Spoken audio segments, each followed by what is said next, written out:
हम स्टार्ट कर रहे हैं चैप्टर 9 जिसका नाम है एरर हैंडलिंग। हम स्टार्ट करते हैं कोड से जो कि इस तरीके से there are 2 ways to write a error free program and only the third works. यानी हमारे प्रोग्राम में एरर लाजमी हो सकता है, आ सकता है, चाहे हम जितनी भी उसको मिनिमाइज़ करने की कोशिश करें, लेकिन कहीं ना कहीं एरर फिर भी आ जाता है। लेकिन इस एरर को हम हैंडल कर सकते हैं ताकि हमारा प्रोग्राम क्रैश ना हो लेकिन क्विट हो जाए सक्सेसफुली। क्रैश और क्विटिंग में फ़र्क है। जब हम एरर हैंडलिंग नहीं करते तब हमारा प्रोग्राम क्रैश हो जाता है, और जब हम प्रॉपर एरर हैंडलिंग करते हैं तो हमारा प्रोग्राम क्विट हो जाता है। बिफोर गोइंग फर्दर हम देखेंगे कि हम एरर की टाइप्स रस्ट के अंदर कितनी है। एरर हैंडलिंग से पहले हम देखते हैं कि रस्ट में एरर की टाइप कितनी है। सबसे पहली टाइप है रिकवरेबल एरर्स और दूसरी टाइप है नॉन रिकवरेबल एरर्स।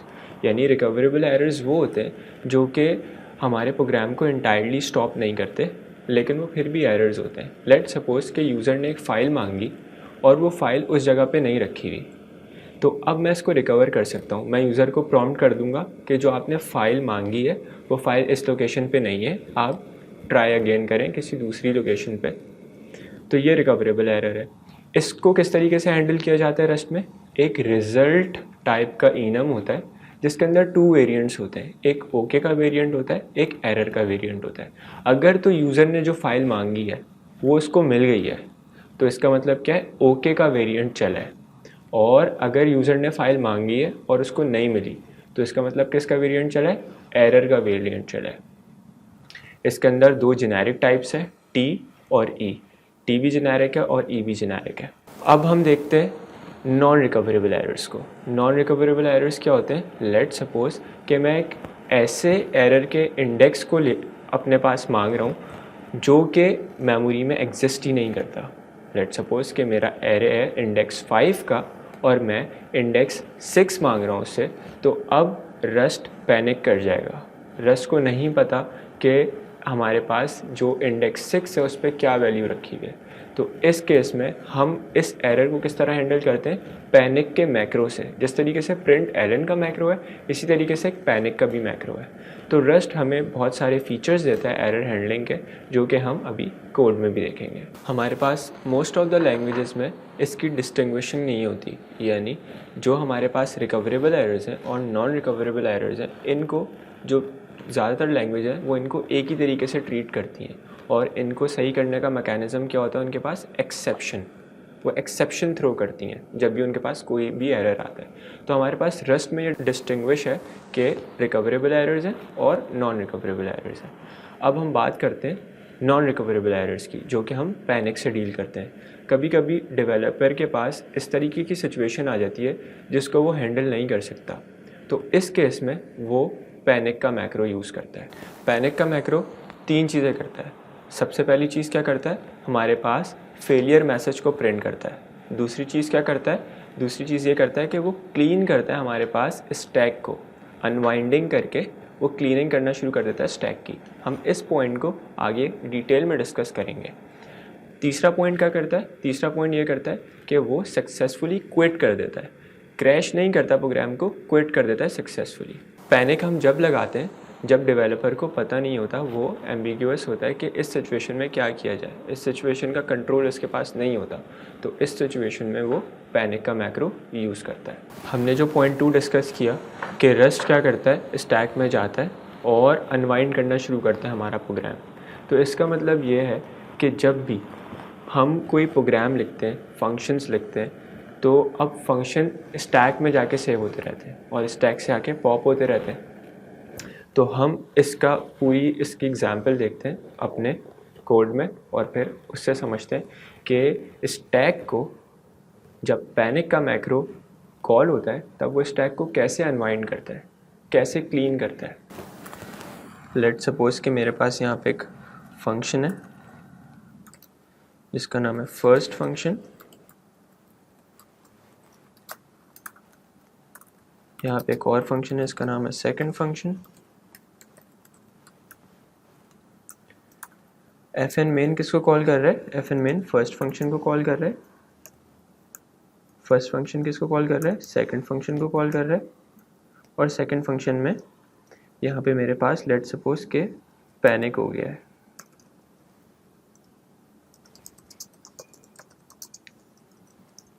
यहाँ पे रस ने पैनिक कर दिया, यानी यहाँ पे कोई ऐसा एरर आया जिसको हम हैंडल नहीं कर पाए। तो अब क्या होगा, जो पैनिक का मैक्रो है वो अनवाइंड करना शुरू करेगा। अनवाइंड के लिए क्या करेगा, हम अभी किधर हैं, हम अभी हैं सेकंड फंक्शन के अंदर। सेकंड फंक्शन को किसने कॉल किया है, फर्स्ट फंक्शन ने। फर्स्ट फंक्शन को किसने कॉल किया है, मेन ने। अब जो रस्ट है, जैसी पैनिक मैक्रो कॉल होगा वो सेकंड फंक्शन पे जाएगा। सेकंड फंक्शन जो भी जितने भी वेरिएबल्स थे, जितने भी कॉन्सोनेंट्स थे, जितनी भी इसके अंदर और इनम्स स्ट्रक्चर यूज़ हो रहे थे इस फंक्शन के अंदर, उनको क्लीन करेगा मेमोरी से। सिमिलर फर्स्ट फंक्शन से भी क्लीन करेगा, सिमिलर मेन फंक्शन से भी क्लीन करेगा। जैसे ही पैनिक का मैक्रो कॉल होगा तो रस्ट क्या करेगा, रस्ट पहले फंक्शन पे जाएगा जिस फंक्शन पे पैनिक कॉल हुआ है, उसकी सारी चीज़ें मेमोरी से फ्लश कर देगा। फिर ऊपर जाएगा, फिर उसकी भी सारी मेमोरी से चीज़ें फ्लश कर देगा, जितने भी वेरिएबल्स उसने यूज़ करे हैं या जितनी भी डेफिनेशंस उसने यूज़ की हैं।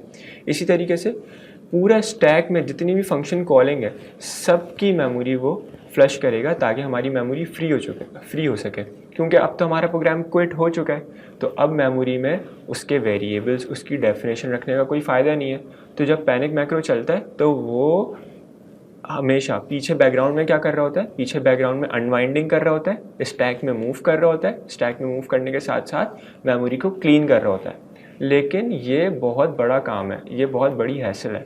हम क्या चाहते हैं कि जब भी हमारे प्रोग्राम की बाइनरी बने तो वो छोटी से छोटी बने। अगर आप ये चाह रहे हैं कि आपके प्रोग्राम की बाइनरी छोटी से छोटी बने, तो जो मेमोरी क्लीनिंग का प्रोसेस है ये हम किसको दे सकते हैं, ये हम रस्ट को नहीं दें, ये हम ऑपरेटिंग सिस्टम को दे दें। इसको इस तरीके से और समझते हैं, हम अनवाइंडिंग ना करें अपने प्रोग्राम की, हम अपने प्रोग्राम को अबॉर्ट कर दें। अब अबॉर्ट किस तरह करेंगे, जब हम अबॉर्ट करेंगे तब हमारा जो मैक्रो है वो क्या करेगा, वो मेमोरी को फ्लश आउट नहीं करेगा, वो मेमोरी को ऐसे ही छोड़ देगा और फ़ौरन क्विट हो जाएगा। अनवाइंडिंग में क्या होता है, अनवाइंडिंग में ये होता है कि पहले वो पूरी मेमोरी फ्लश करता है, उसके बाद क्विट होता है। और अबॉर्ट में क्या होता है कि वो मेमोरी फ्लश आउट नहीं करेगा, मेमोरी फ्लश आउट हमारा ऑपरेटिंग सिस्टम करेगा, और जैसे ही हम अबॉर्ट करेंगे वैसे ही जब भी पैनिक कॉल होगा, जब भी पैनिक का मैक्रो कॉल होगा, तब फ़ौरन हमारा प्रोग्राम क्विट हो जाएगा, वो कोई मेमोरी फ्लश नहीं करेगा। तो पहले हम अनवाइंडिंग से अपना प्रोग्राम रन करते हैं, फिर हम अबॉर्ट से अपना प्रोग्राम रन करेंगे। हम यहाँ पे अपना पैनिक का मैक्रो लिखते हैं और इसके अंदर कुछ भी लिख देते हैं, और अब इसको हम रन करते हैं। अभी क्या हुआ है, जब रस ने पैनिक का मैक्रो देखा तो रस ने क्या किया, अनवाइंड किया। अनवाइंड किसको किया, क्योंकि यहाँ कोई और फंक्शन था नहीं, तो इसने मेन के फंक्शन को अनवाइंड किया। अनवाइंड करने के साथ साथ जितनी भी हमारे पास, जो भी हमारे पास यूज़ हो रहा होगा, वेरिएबल, डेफिनेशंस, इसमें तो कुछ भी यूज़ नहीं हो रहा है, इसमें तो सिर्फ एक मैक्रो यूज़ हो रहा है। लेकिन रस्ट अनवाइंडिंग करना शुरू करेगा और सारी चीज़ें मेमोरी से हटा देगा। इस केस में भी इसने जो भी FN मेन में चीज़ यूज़ हो रही थी उसको अनवाइंड करा, मेमोरी से फ्लश आउट किया। और यहाँ पे हमें ये रिज़ल्ट दे रहा है कि आपका मसला किधर आया है, लाइन 2 में 5th कैरेक्टर पे। तो यहाँ पे हमारी लाइन 2 में पैनिक हुआ है, तो यहाँ हमारे पास बता रहा है कि यहाँ आपके पास मसला है, और बता भी रहा है कि कौन सा थ्रेड आपका पैनिक में आया है, thread main is in panic. ये तो हुआ अनवाइंडिंग, ये तो डिफ़ॉल्ट है। जब भी पैनिक का मैक्रो हम कॉल करते हैं तो अनवाइंडिंग तो डिफ़ॉल्ट में ही हो जाती है। लेकिन अगर हमें अनवाइंडिंग को डिफ़ॉल्ट से हटाना है तो हमें क्या करना पड़ेगा, हमें यहाँ जाना पड़ेगा और यहाँ पे हमें लिखना पड़ेगा profile.dev। डेव का मतलब ये कि अभी हम डेवलपमेंट कर रहे हैं, तो डेवलपमेंट पर्पस के लिए हम इसको यूज़ करना चाह रहे हैं। अगर हम रिलीज़ मोड में करते हैं तो प्रोफाइल के बाद .release लिखते हैं और इसके नीचे क्या लिखेंगे, पैनिक, और यहाँ लिखेंगे अबॉर्ट। तो अब डिफ़ॉल्ट में पैनिक अनवाइंड नहीं करेगा प्रोग्राम, यानी मेमोरी से चीज़ें जाके फ्लश आउट नहीं करेगा, एकदम से अबॉर्ट हो जाएगा। फ़ौरन क्विट हो जाएगा। अनवाइंड में क्या होता है, पहले मेमोरी से फ्लैश आउट होता है, उसके बाद क्विट होता है। तो अब इसको दोबारा रन करते हैं। तो यहाँ पे हमारे पास क्या मैसेज आया, पहले हमारे पास क्या मैसेज आया था, पहले हमारे पास सिर्फ ये मैसेज आया था। अब हमारे पास क्या मैसेज आया, अबॉर्टेड का मैसेज आया, यानी हमारे पास जो कोड था वो एक साथ डम्प्ड हो गया। उसको जाके मैं फ्लश आउट नहीं किया मेमोरी, फ्लश आउट कर रहा है ऑपरेटिंग सिस्टम। जो हमारे पास पैनिक का मैक्रो है वो डायरेक्ट इसको क्विट कर रहा है। बाकी पूरा जो हमारे पास एरर मैसेज है वो सेम है कि लाइन 2 पे 5th कैरेक्टर पे हमारे पास पैनिक हुआ है। तो ये फ़र्क है हमारे पास डिफ़ॉल्ट पैनिक के बिहेवियर में, जो कि अनवाइंडिंग होता है, और अगर हमें डिफ़ॉल्ट से हटाना है, इसको डायरेक्ट अबॉर्ट करना है, तो हमें जाके इधर इस तरीके से लिखना पड़ेगा। अब अगर मुझे इसको रिलीज़ मोड में करना है तो मैं क्या कर सकता हूँ, मैं यहाँ पे आके रिलीज़ का टैग लगा दूंगा।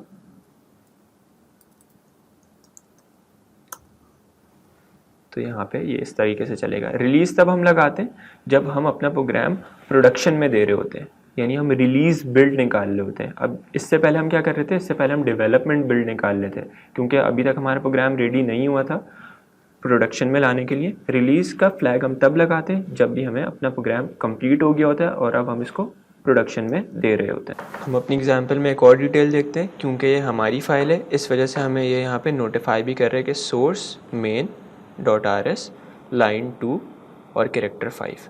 अब ये भी हो सकता है कि हम अपनी फ़ाइल में किसी और का कोड यूज़ करें, उसको देखते हैं। हम यहाँ पे यूज़ करते हैं एक वेक्टर। वेक्टर कहाँ डिस्क्राइब होता है, वेक्टर डिस्क्राइब होता है रस्ट के सोर्स कोड में, यानी हमारा अपनी फ़ाइल किसी और कोड को यूज़ कर रही है। इसमें हमारे पास कितने इंडेक्सेस हैं, इसमें हमारे पास है 0 इंडेक्स, 1 इंडेक्स और 2 इंडेक्स।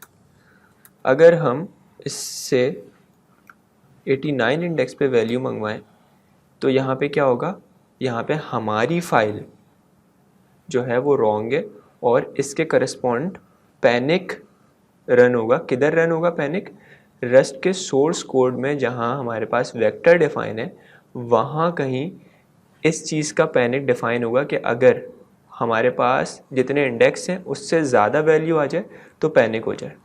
लेकिन ये जो पैनिक का मैक्रो है ये हमारी फ़ाइल में नहीं है, ये रस्ट के सोर्स कोड में। अब हम इसको रन करते हैं तो यहाँ पे हम इसने क्या दिया है, थ्रेड मेन पैनिक्ड, और इसने डिटेल्स दी हैं काफ़ी। The length is 3 but the index is 89। और फिर हमें इसने पूरी डायरेक्टरी दी है, सोर्स लिपकोर स्लाइस mod.rs, और इसकी लाइन जो है नंबर ये है और इसका कैरेक्टर ये है। तो हमने क्या देखा, हमने ये देखा कि हमारी फ़ाइल किसी और का कोड यूज़ कर रही है, किसी और फाइल का कोड यूज़ कर रही है, और अगर हमारी फ़ाइल कोई ऐसा मसला क्रिएट कर रही है तो उसके पीछे हमारे पास क्या चल रहा है, मैक्रो चल रहा है पैनिक का। जब हम ये दो स्क्वायर ब्रैकेट्स यूज़ करते हैं, तो इनके बैकग्राउंड का जो भी कोड होता है वो हमारे पास कहाँ डिफ़ाइन है, वो हमारे पास डिफ़ाइन है सोर्स लिपकोर स्लाइस mod.rs, यहाँ पे डिफाइन है। अब ये जो हमारे पास दो स्क्वायर ब्रैकेट हैं ये क्या रिटर्न करते हैं हमें, ये हमें एक रिटर्न करते हैं वैल्यू, और ये अपने अंदर क्या कंटेन करते हैं, एक इंडेक्स। जो भी उस इंडेक्स पे वैल्यू होगी वो हमें रिटर्न कर देंगे। लेकिन वेक्टर के पास इतने सारे इंडेक्सेस ही नहीं हैं जिस पे वैल्यू रखी हुई है, यानी 89 इंडेक्स पे तो वैल्यू ही नहीं है, लेकिन हम उससे मंगवा रहे हैं। जब ये चलेगा, ये सिंटैक्स चलेगा, तो बोलेगा भाई 89 पे तो हमारे पास कोई वैल्यू ही नहीं है, और फिर इसकी करस्पॉन्डेंस हमें पैनिक कर देगा वो हमारे प्रोग्राम को।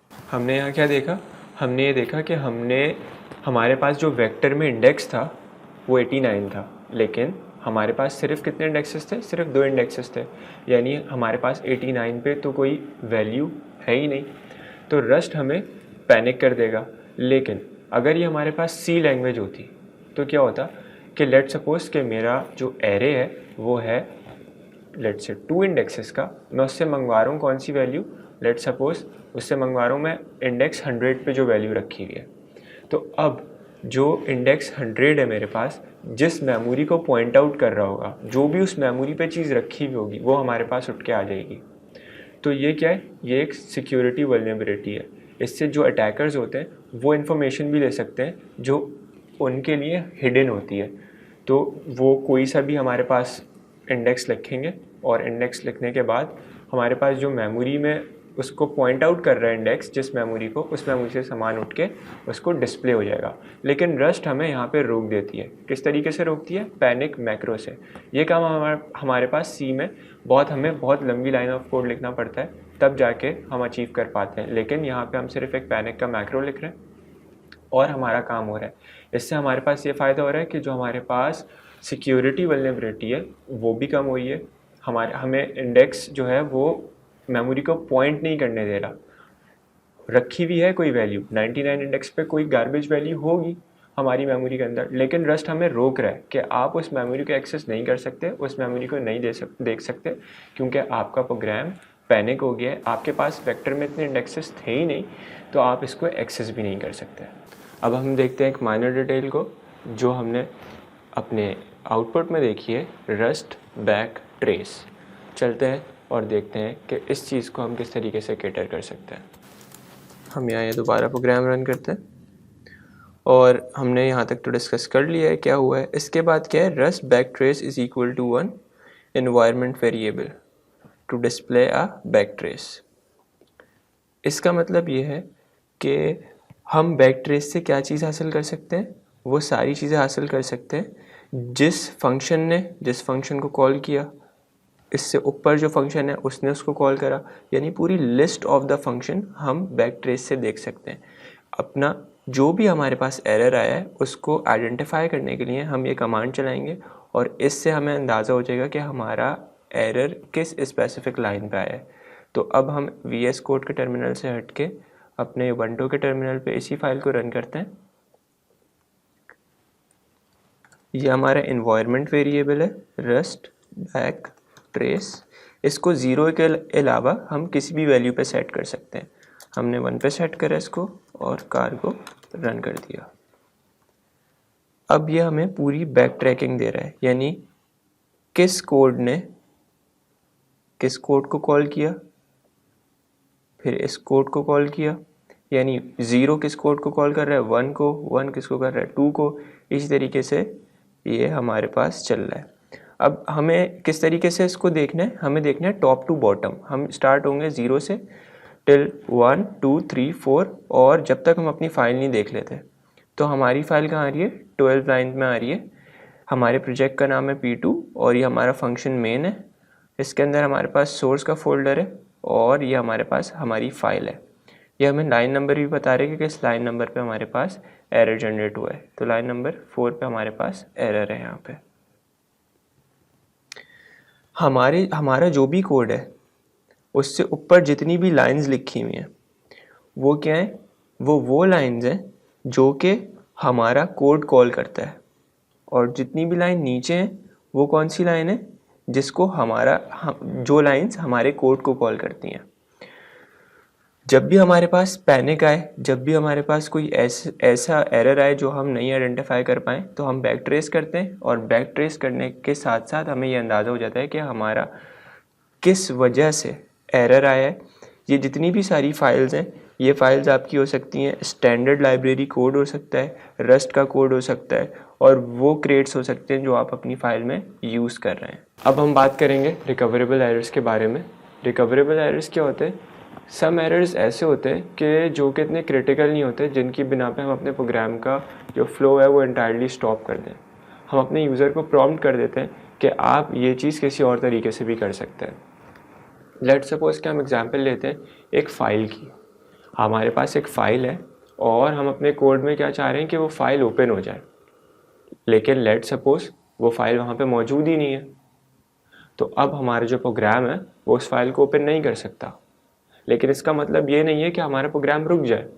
हमारे प्रोग्राम यूज़र को प्रॉम्प्ट कर देगा कि जो आप फाइल चाह रहे हैं वो फाइल मौजूद नहीं है। तो फिर यूज़र उसको क्या कह सकता है कि आया कि ये क्रिएट कर दीजिए फाइल, या तो वो सक्सेसफुली एग्जिट हो सकता है। ये जो एरर है इससे हम रिकवर हो सकते हैं। इससे पहले जो हमने एरर देखे उससे हम रिकवर नहीं हो सकते, डेवलपर को पता नहीं होता और इस केस में वो पैनिक कर देता है। हम रिकवरेबल एरर्स को किस तरीके से देखते हैं? हम देखते हैं रिजल्ट टाइप। रिजल्ट टाइप क्या है? ये एक बेसिकली इनम है जो कि कस्टम डेटा टाइप है जो रस्ट ने हमें प्रोवाइड की है। अब इस रिजल्ट के इनम में हमारे पास दो वेरिएंट्स हैं, एक ओके का वेरिएंट है और एक एरर का वेरिएंट है। ओके के वेरिएंट के अंदर एक हमारे पास जेनेरिक टाइप है जो लिखी हुई है टी, और एरर के वेरिएंट के अंदर हमारे पास एक जेनेरिक टाइप है जो लिखी हुई है ई। यहाँ टी और E are generic type parameters that we will discuss in chapter 10। Detail में हम उसको डिस्कस करेंगे। अभी फ़िलहाल समझने के लिए टी और ई क्या है? टी और ई हमारे पास एब्स्ट्रैक्ट सेट इन है कॉन्क्रीट डेटा टाइप्स के, यानी अगर मैं इसको इंटीजर से कॉल करूँगा तो टी के पास क्या आ जाएगा? इंटीजर। और अगर मैं ई के वेरिएंट में लेट सपोज स्ट्रिंग पास करूँगा तो इसमें क्या आ जाएगा? स्ट्रिंग। लेट सपोज कि मेरे पास दो फंक्शन है, एक हमारे पास लार्जेस्ट नंबर निकाल रहा है और एक हमारे पास लार्जेस्ट कैरेक्टर निकाल रहा है। तो अब ये लार्जेस्ट जो हमारे पास नंबर है उनका फंक्शन मैं अलग बनाऊंगा और जो मेरे पास लार्जेस्ट कैरेक्टर है उनका फंक्शन मैं अलग बनाऊंगा। लेकिन हम मेरी जो कोर लॉजिक है वो क्या है? मैं तो दोनों में लार्जेस्ट निकाल रहा हूँ, चाहे वो नंबर हो चाहे वो कैरेक्टर हो। तो मैं एक जेनेरिक फंक्शन बना दूंगा और जेनेरिक फंक्शन क्या करेगा? वो कैरेक्टर वाली वैल्यूज़ भी लेगा और इंटीजर वाली वैल्यूज़ भी लेगा। तो यही कॉन्सेप्ट है जेनेरिक का, जो कि हम डिटेल में डिस्कस करेंगे। अभी हमने छोटा सा डिस्कस किया सिर्फ समझने के लिए हमारी रिजल्ट की टाइप को। यहाँ जो ओके वेरिएंट के अंदर टी टाइप लिखी हुई है, इस टाइप की वैल्यू कब रिटर्न होगी? जब हमारे पास सक्सेस केस होगा, यानी जब हमारे पास फाइल मौजूद होगी। और ये जो हमारे पास एरर वेरिएंट के अंदर ई टाइप लिखी हुई है, ये कब रिटर्न होगी? जब हमारे पास एरर का केस होगा, जब हमारे पास फाइल मौजूद नहीं होगी। रिजल्ट टाइप को समझने के लिए जो हमने अभी एग्जाम्पल देखी, जो कि फ़ाइल के बारे में थी, कि जब फ़ाइल यूज़र मांगेगा और अगर वो फ़ाइल वहाँ मौजूद नहीं हुई तो इस केस में क्या हो जाएगा? पैनिक हो जाएगा। और अगर फ़ाइल मौजूद हुई तो वो फ़ाइल उसको रिटर्न हो जाएगी। अब हम देखते हैं इसको अपने कोड में। सबसे पहले हम एक क्रिएट लिखते हैं यहाँ पे, उसके बाद हम एक मॉड्यूल लिखते हैं और उसके बाद हम एक स्ट्रक्ट लिखते हैं। This is create, this is module and this is struct। तो अपना मेन का फंक्शन लिखते हैं।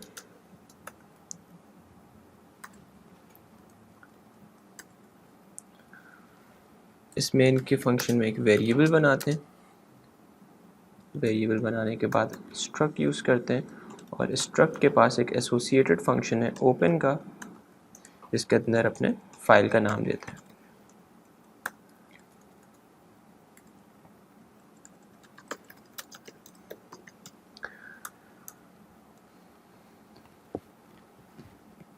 ये हमने फंक्शन क्यों यूज़ किया? क्योंकि ये फंक्शन पास भी हो सकता है, फेल भी हो सकता है, यानी ओके वेरिएंट भी रिटर्न हो सकता है यहाँ से और एरर वेरिएंट भी रिटर्न हो सकता है यहाँ से। अब ये कैसे पता चलेगा कि ओके वेरिएंट कब रिटर्न हो और एरर वेरिएंट कब रिटर्न हो? ये हमने डिस्कस किया पहले ही कि ओके वेरिएंट तब रिटर्न होगा जब यहाँ पे इस हायरार्की में हमें hello txt की फ़ाइल मिल जाए, और अगर हमें इस हायरार्की में hello txt की फ़ाइल ना मिले तो हमारे पास एरर रिटर्न हो जाए। लेकिन हमें ये कैसे पता चलेगा कि ये पूरा जो फंक्शन है वो रिज़ल्ट टाइप का इनम जो है रिटर्न करता है? तो हम क्या करेंगे, इसको एनोटेट करके देख लेंगे। U32। अच्छा, यहाँ से क्या चीज़ रिटर्न होगी? यहाँ से हमेशा रिज़ल्ट इनम रिटर्न होगा। अब इर्रिस्पेक्टिव कि उस इनम का वेरिएंट ओके हो या उस इनम का वेरिएंट एरर हो, लेकिन हमेशा यहाँ से क्या रिटर्न होगा? इनम का वेरिएंट रिटर्न होगा। यहाँ से क्या रिटर्न होगा? रिजल्ट का इनम रिटर्न होगा। तो हम यहाँ क्या कर रहे हैं? हम यहाँ बोल रहे हैं कि जो f वेरिएबल है उसकी टाइप क्या है? U32। लेकिन यहाँ से रिटर्न क्या हो रहा है? यहाँ से रिटर्न हो रहा है रिजल्ट इनम, तो ये हमें एरर देगा। यहाँ पे क्या बोल रहा है, एक्सपेक्टेड टाइप U32, यानी ये वेरिएबल एक्सपेक्ट कर रहा है कि इसके अंदर U32 की वैल्यू आएगी, लेकिन ये जो फंक्शन है ये क्या रिटर्न कर रहा है, ये रिटर्न कर रहा है हमारे पास रिजल्ट का enum। ये क्या चीज़ है, ये फाइल हैंडल है जो कि टाइप T में सेव होगा, और ये क्या है हमारे पास, ये हमारे पास एरर है। ये कहाँ सेव होगा, ये ओके वेरिएंट के अंदर टाइप, ये कहाँ सेव होगा, ये एरर वेरिएंट के अंदर जो टाइप E लिखी हुई है ये वहाँ सेव होगा।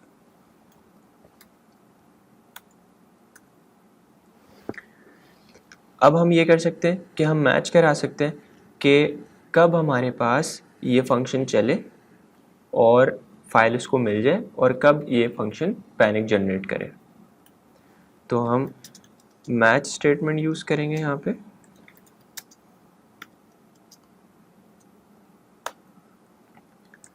ओके वेरिएंट लिखेंगे, ओके वेरिएंट के अंदर हम T लिखते हैं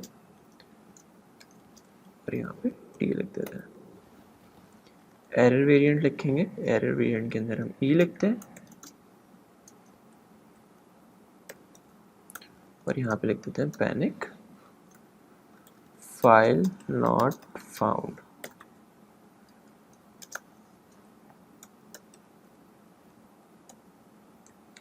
हम ये लिख देते हैं। यहाँ से हम अपनी एनोटेशन हटा लेते हैं जाके, क्योंकि हमें पता है कि ये फंक्शन क्या रिटर्न करता है, ये फंक्शन रिजल्ट टाइप रिटर्न करता है। और अगर हमें इस तरीके से पता नहीं लगाना कि किसी फंक्शन की रिटर्न टाइप क्या है, तो हम उस फंक्शन की API में जा सकते हैं, जो कि स्टैंडर्ड, जो हमारे पास रस्ट की स्टैंडर्ड क्रिएट्स हैं, उधर जाके हमें पता चल सकता है। इसका लिंक बुक में भी दिया हुआ है API के नाम से। वहाँ जब हम हिट करेंगे तो वो हमें वेबसाइट पे ले जाएगा जहाँ सारी डिटेल्स मौजूद हैं। इसको अब हम रन करते हैं।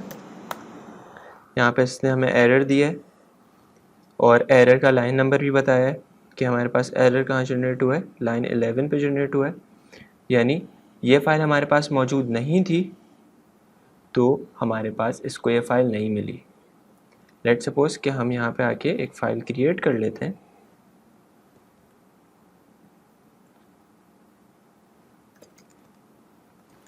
hello.txt के नाम से।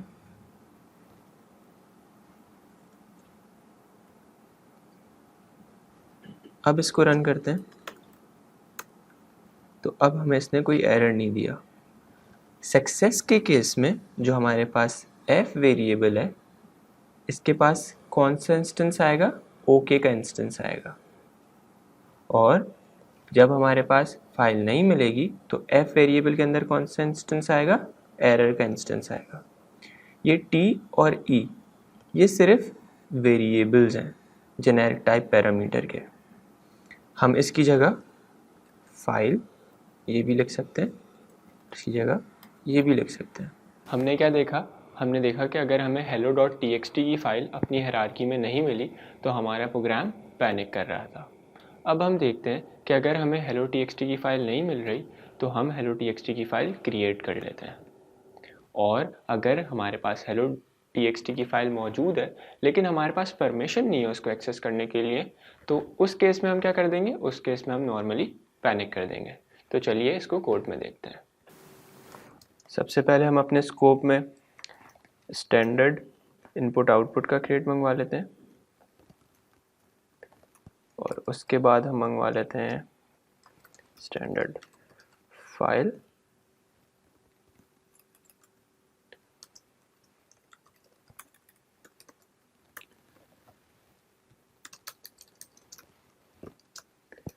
हम एक वेरिएबल बना लेते हैं f का और उसके अंदर अपने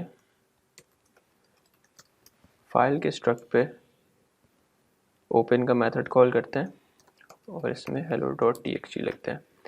ये लाइन क्या बोल रही है कि hello.txt की फाइल ओपन कर दें। अब क्या करते हैं, अब हम बनाते हैं एक और वेरिएबल जहां हम मैच करवाएंगे f के इंस्टेंस को, आइदर के f के इंस्टेंस में इस वक्त ओके का वेरिएंट है या एरर का वेरिएंट है, क्योंकि हमें पता है कि ये फाइल कॉलन कॉलन ओपन, ये पूरा क्या, ये एक रिजल्ट टाइप रिटर्न करता है जिसके अंदर ओके वेरिएंट होता है या एरर वेरिएंट होता है। तो अगर हमें फाइल नहीं मिलेगी तो एफ के अंदर एरर वेरिएंट होगा, और अगर हमें फाइल मिल जाएगी तो इसके अंदर ओके वेरिएंट होगा।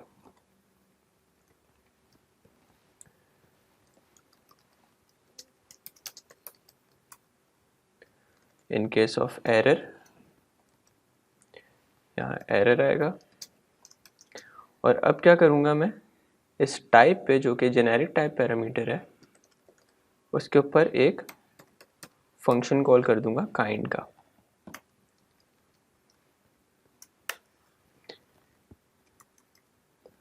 अब यहाँ पे मुझे क्या पता करना है, जो एरर आ रहा है, यहाँ पे जो एरर आ रहा है उसकी काइंड क्या है। तो हम क्या करेंगे, हम मैच ऑपरेटर लगाएंगे और उसकी काइंड पता करेंगे। अगर तो एरर काइंड है नॉट फाउंड, तो हमारे पास क्या हो, और अगर इसके अलावा कोई और हमारे पास इसके अलावा कोई भी और चीज़ रिटर्न होती है तो इस वाले क्लॉज में आ जाए। हम क्या करेंगे, अगर हमारे पास एरर आया है कि फाइल नॉट फाउंड, तो हम क्या करेंगे, यहाँ पे फाइल को क्रिएट करेंगे।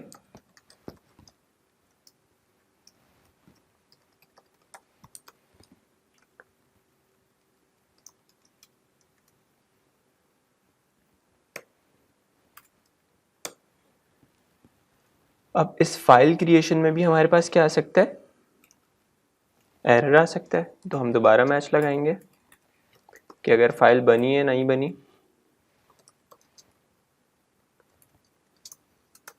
अगर फाइल बन गई है तो ओके वेरिएंट रिटर्न होगा, और अगर फाइल नहीं बनी है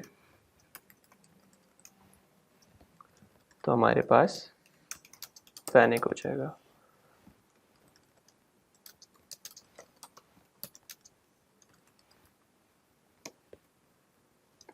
और इसके अलावा कोई भी केस हो तो हम लिख देंगे यहाँ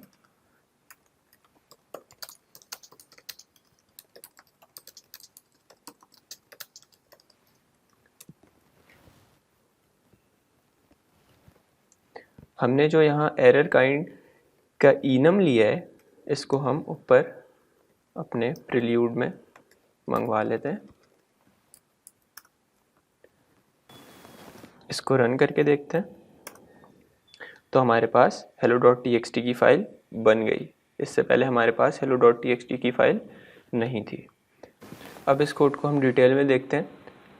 हमने यहाँ से hello.txt की फ़ाइल हटा दी है और अब इसको ड्राई रन करके देखते हैं।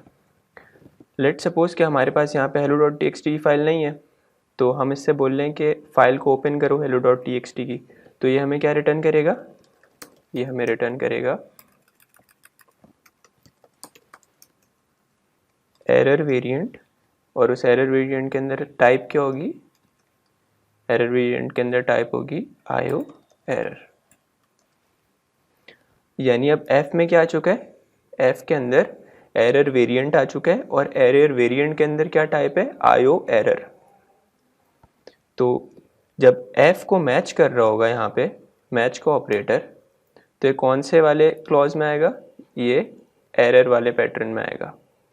और एरर के अंदर क्या होगा इस वक्त, क्योंकि जेनेरिक टाइप पैरामीटर है तो इसके अंदर कौन सी टाइप सेट इन हो जाएगी, ये कॉन्क्रीट टाइप सेट इन हो जाएगी यहाँ पे IO कॉलन कॉलन एरर। अब IO कॉलन कॉलन एरर क्या है, ये इटसेल्फ एक स्ट्रक्ट है। अब हम क्या कर रहे हैं, इस स्ट्रक्ट पे एरर के अंदर हमने फिर से रिपीट करते हैं, एरर के अंदर क्या है, एरर के अंदर इस वक्त IO कॉलन कॉलन एरर है। इस स्ट्रक्ट के ऊपर हमने एक मेथड कॉल करवाया काइंड का। जब हम इस स्ट्रक्ट के ऊपर काइंड का मेथड कॉल करवाएंगे तो ये हमें एक इनम रिटर्न करेगा जिसका नाम होगा एरर काइंड। उस एरर काइंड के इनम के अंदर बहुत सारे वेरिएंट हैं। हमें किस वेरिएंट का काम है, हमें वेरिएंट का काम है नॉट फाउंड वाले का। यानी अगर फाइल नहीं मिली तो क्या किया जाए, फाइल नहीं मिली तो फाइल को क्रिएट किया जाए यहाँ पे। अब फाइल क्रिएशन में भी हमारे पास एरर आ सकता है कि अगर सक्सेसफुली क्रिएट नहीं हुई फाइल तो हमारे पास ये वाला पैटर्न चलेगा, और अगर फाइल क्रिएट हो गई सक्सेसफुली तो हमारे पास ये वाला पैटर्न चलेगा। इसके अलावा यहाँ पे स्ट्रक्ट के ऊपर जब हम काइंड का मेथड कॉल कर रहे हैं और वो हमें एक इनम रिटर्न कर रहा है नॉट फाउंड का, एक इनम रिटर्न कर रहा है एरर काइंड का जिसके अंदर वेरिएंट है नॉट फाउंड का, इसके अलावा कुछ भी रिटर्न होगा तो यहाँ पे आ जाएगा ये, और यहाँ पे आने के बाद पैनिक कर जाएगा। तो हमने क्या देखा? हमने ये देखा कि हम डिफरेंट एक्शन कैसे परफॉर्म कर सकते हैं अपनी फ़ाइल को लेके, कि अगर फ़ाइल मौजूद नहीं है तो हमने फ़ाइल क्रिएट कर दी, और अगर फ़ाइल मौजूद है और हमारे पास परमिशन नहीं है उसको एक्सेस करने की तो हम उस फाइल को एक्सेस नहीं कर सकते और हमारा पैनिक रिटर्न हो रहा है इस केस में। और दूसरे केस में क्या हो रहा है कि हमारी फ़ाइल जब मौजूद नहीं है तो हमारा प्रोग्राम उस फाइल को क्रिएट कर रहा है। जो हमारे पास रिज़ल्ट टाइप है वो हमें बहुत सारे हेल्पर फंक्शंस भी देती है। इसी तरीके का एक हेल्पर फंक्शन क्या है? अनरैप, और दूसरा हेल्पर फंक्शन क्या है? एक्सपेक्ट। इसके अलावा भी बहुत सारे हेल्पर फंक्शंस हमें रिज़ल्ट टाइप देती है हमारी ईज़ के लिए। और हमारे पास जो अनरैप का मेथड है जो रिज़ल्ट टाइप पे लगता है वो क्या करता है? वो कुछ भी नहीं करता, वो सिर्फ एक रिप्लेसमेंट है, सिर्फ एक शॉर्टकट है मैच ऑपरेटर का। तो हम इसको आइए कोड में देखते हैं। हम एफ इन मेन का फंक्शन लिखते हैं। एफ इन मेन के फंक्शन के अंदर हम क्या करते हैं? एक वेरिएबल बनाते हैं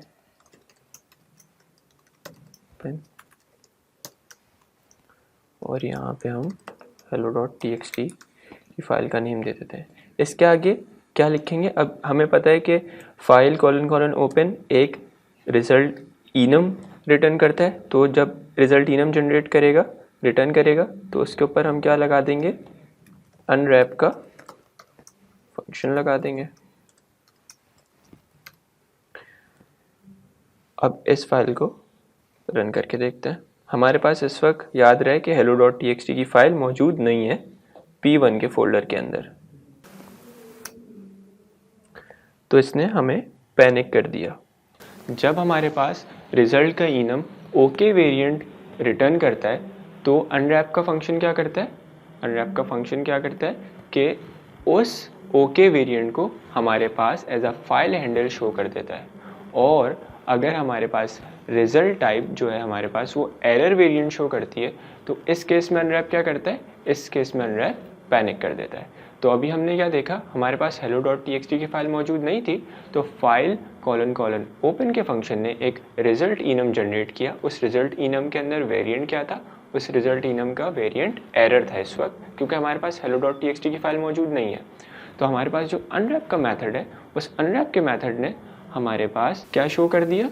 पैनिक शो कर दिया कि हमारा प्रोग्राम इस वक्त पैनिक कंडीशन में, एक जो आप फाइल मांग रहे हैं वो फाइल मुझे मिल नहीं रही। हम क्या करते हैं? हम एक फ़ाइल क्रिएट करते हैं और फिर इस फंक्शन को दोबारा चलाते हैं।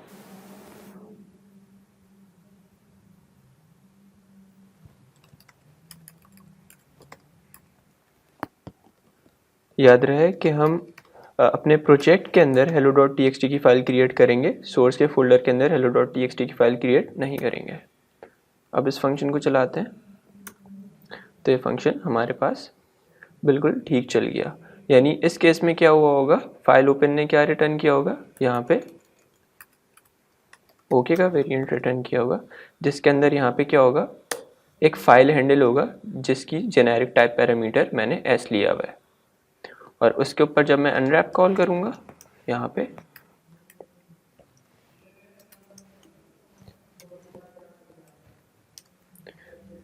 तो अनरैप क्या करेगा? अनरैप उसके अंदर जो फाइल हैंडल है वो हमारे पास हमें ला के दे देगा, और जिसकी वजह से उसको फाइल मिल जाएगी और हमें पैनिक शो नहीं होगा। अब हम देखेंगे एक्सपेक्ट के मेथड को। एक्सपेक्ट का मेथड हम किस तरीके से अपने रिज़ल्ट टाइप पे लगा सकते हैं। जिस तरीके से हमारा अनरैप का फंक्शन यहाँ पे लगा हुआ था, इसी तरीके से हम यहाँ पे एक्सपेक्ट का मेथड लगा देंगे, और एक्सपेक्ट के मेथड में हम मीनिंगफुल अपना मैसेज देंगे कि this file hello.txt is not available। अभी तो hello.txt की फ़ाइल हमारे पास मौजूद है, तो यहाँ पे एक्सपेक्ट नहीं चलेगा और हमारे पास रिज़ल्ट आ जाएगा अगर अब हम hello.txt की फाइल यहाँ से रिमूव कर दें और फिर इसको ज़रा रन करें तो हमारे पास ये मीनिंगफुल एरर दे रहा है, this file hello.txt is not available. हमने क्या देखा? हमने एक फ़र्क देखा, अनरैप में हमारे पास मीनिंगफुल एरर हमें नहीं मिल रहा था, लेकिन एक्सपेक्ट के केस में हमें मीनिंगफुल एरर मिल रहा है। तो ये रिकमेंडेड है कि हम एक्सपेक्ट यूज़ करें रादर देन अनरैप, क्योंकि हम जितनी ज़्यादा अनरैप यूज़ करेंगे उतना हमें मुश्किल होगा कि हमारा पैनिक किधर किस जगह कोड में अगर हुआ है। अगर हम एक्सपेक्ट यूज़ करेंगे और उसमें मीनिंगफुल मैसेज लिखेंगे और जब हमारे पास पैनिक आएगा हमारे आउटपुट पे, कंपाइलर जब हमें एरर शो करेगा तो हमें स्पेसिफिकली पता होगा कि फाइल 1 में पैनिक आया है या फाइल 2 में पैनिक आया है, फाइल 3 में पैनिक आया है, क्योंकि हमने एक्सपेक्ट के क्लॉज में लिखा होगा कि file 2 is not found, file 1 is not found, file 3 is not found. ये हम अनरैप के सर्कमस्टांसेस में नहीं कर सकते। हमने इससे पहले क्या देखा कि हम एफ एन मेन के अंदर ही अपना पूरा प्रोग्राम लिख रहे थे। हम क्या कर सकते हैं, हम रिजल्ट टाइप को किसी और फंक्शन में एज अ रिटर्न टाइप भी भेज सकते हैं। तो हम क्या करेंगे, हम अपना एक कस्टम फंक्शन बनाएंगे, एक यूज़र डिफाइंड फंक्शन बनाएंगे और उस यूज़र डिफाइंड फंक्शन में से हम एज अ रिटर्न टाइप क्या भेज रहे होंगे, रिजल्ट का इनम भेज रहे होंगे। हम स्टैंडर्ड क्रिएट से फाइल का स्ट्रक्ट मंगवा लेते हैं, standard create IO self and read. हम अपना एफ एन मेन का फंक्शन लिखते हैं।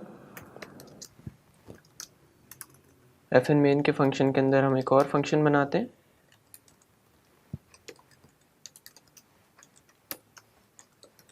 ये फंक्शन क्या कर रहा होगा, ये फंक्शन एक फाइल में से एक यूज़र नेम रीड कर रहा होगा और अकम्पलिशमेंट पे हमारे पास रिजल्ट इनम का ओके वेरिएंट रिटर्न करेगा और अगर अकम्पलिशमेंट नहीं हुई तो आईओ डॉट एरर काइंड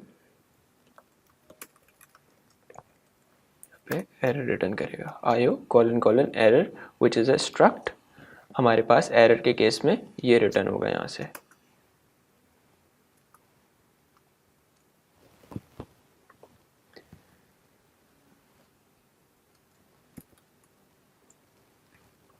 हम क्या करते हैं, हम इसी तरीके से फाइल को ओपन करते हैं।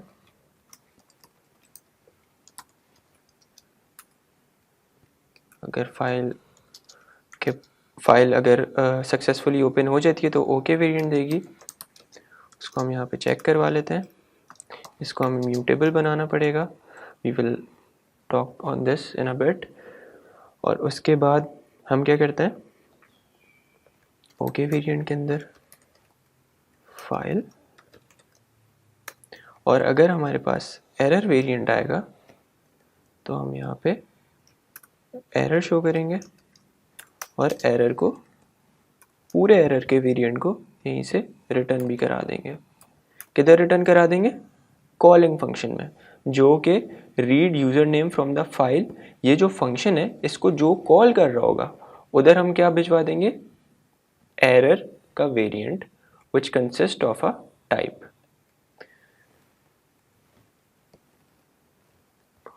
और लेट सपोज कि अगर यहाँ पे इसको फाइल मिल जाती है, यहाँ पे फाइल आ जाती है, तो इसका मतलब क्या है कि f consist of instance of file handle. Let suppose कि इसको यहाँ पे फाइल मिल गई है, हम यहाँ पे फाइल क्रिएट कर लेते हैं।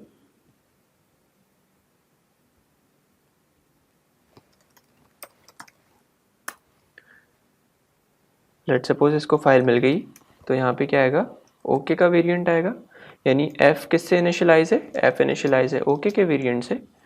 तो यहाँ पे मैच किससे होगा, मैच इस वाले वेरिएंट से हो जाएगा आके,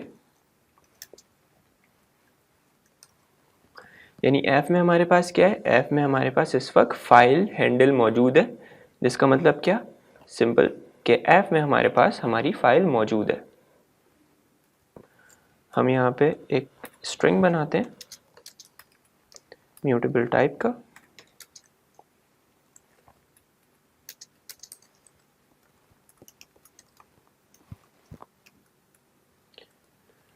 अब क्या करते हैं, हम f पे यानी अपने फाइल हैंडल पे एक फंक्शन कॉल करते हैं रीड टू स्ट्रिंग का, और उस फंक्शन के पैरामीटर में दे देते हैं म्यूटेबल s। अब यहाँ पे हम क्या करेंगे, हम मैच करवा लेंगे कि हमारा जो फाइल है वो रीडिंग में, फाइल जो रीड हो रही है यहाँ पे बेसिकली, अगर वो अकम्प्लिश हो गई तो ओके वेरिएंट होगा, और अगर अकम्प्लिश नहीं हुई तो एरर वेरिएंट होगा। रीड टू स्ट्रिंग का बेसिकली फंक्शन कर क्या रहा है कि हमारी फाइल से कंटेंट रीड करके एस वाले स्ट्रिंग में इनपुट कर रहा है।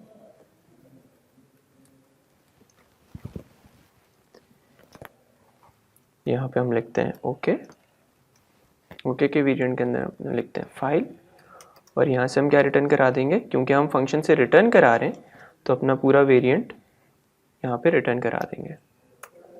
इसी तरीके से एरर के केस में भी हम अपना पूरा वेरिएंट रिटर्न करा देंगे।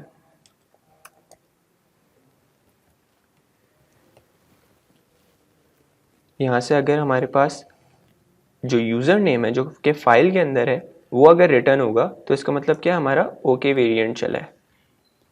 याद रहे कि यहाँ पे हमारे पास यू साइज़ का डेटा होगा, क्योंकि जब हम फाइल रीड करते हैं तो फाइल रीड करते वक्त हमें पता नहीं होता कि वो कितनी बड़ी फाइल है, तो इसकी वजह से हमारे पास यहाँ पे यू साइज़ आता है। अगर हम यू साइज़ ना लिखना चाहें तो हम इसको इस तरीके से खाली भी छोड़ सकते हैं।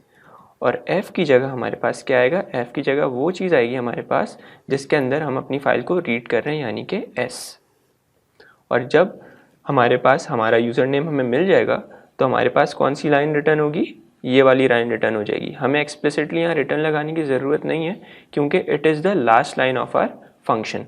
अगर ये एग्जीक्यूट हो गई तो हमारे पास ये लाइन एग्जीक्यूट नहीं ही होगी, तो अल्टीमेटली ये लाइन लास्ट बन जाएगी और हमारे पास हमारा यूज़र नेम रिटर्न हो जाएगा, जिसको हमने यहाँ पे आइडेंटिफाई भी किया हुआ है स्ट्रिंग टाइप से।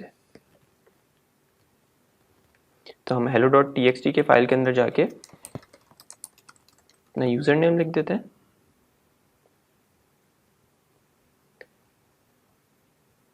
और अब इसको हम रन कर लेते हैं।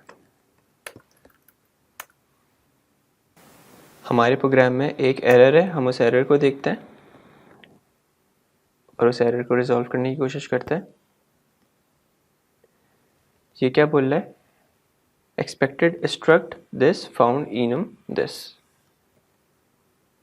Match arms have incompatible types. तो हमें यहाँ क्या करना पड़ेगा, हमें यहाँ पे रिटर्न का कीवर्ड एक्सप्लिसिटली लगाना पड़ेगा, क्योंकि ये हमारे पास पूरी स्टेटमेंट है और इस स्टेटमेंट से हम क्या रिटर्न कर रहे हैं, एक वेरिएंट।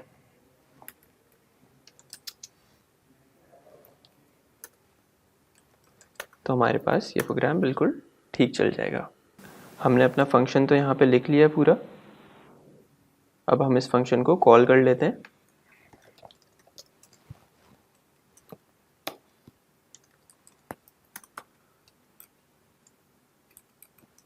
क्योंकि ये एक इनम रिटर्न कर रहा है रिजल्ट टाइप का, तो हमें ये लिखना ज़रूरी है यहाँ पे।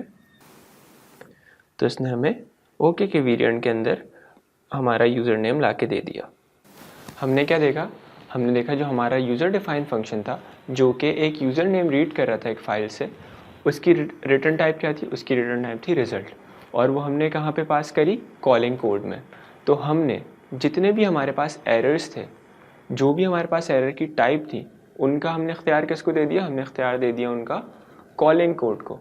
अब कॉलिंग कोड क्या क्या कर सकता है, कॉलिंग कोड ये कर सकता है कि अगर उसके पास एरर आया, यानी उसको फाइल के अंदर यूज़र नेम नहीं मिला, तो वो फर्स्ट क्या कर सकता है, पैनिक कर सकता है। सेकंड क्या कर सकता है, वो किसी और लोकेशन में देख सकता है यूज़र नेम, और थर्ड क्या कर सकता है, किसी डिफ़ॉल्ट यूज़र नेम को ले सकता है, उसको यूज़ कर सकता है।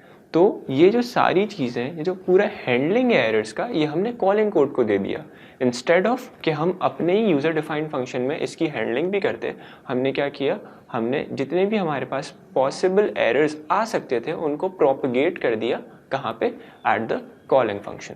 हम एरर प्रोपगेशन का एक और मेथड देखेंगे which is a shortcut method. Propagation का मतलब क्या, कि हम अपने यूज़र डिफाइंड फंक्शन में से कॉलिंग फंक्शन में अपना एक रिजल्ट टाइप का इनम रिटर्न कर रहे हैं। हम सबसे पहले एफ एन मेन लिखते हैं, उसके अंदर अपना फंक्शन बनाते हैं।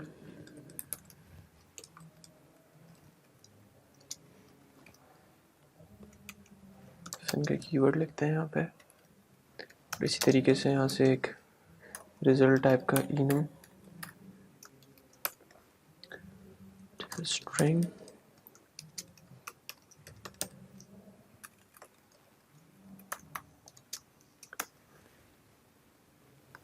इसके बाद हम अपनी फाइल बनाते हैं।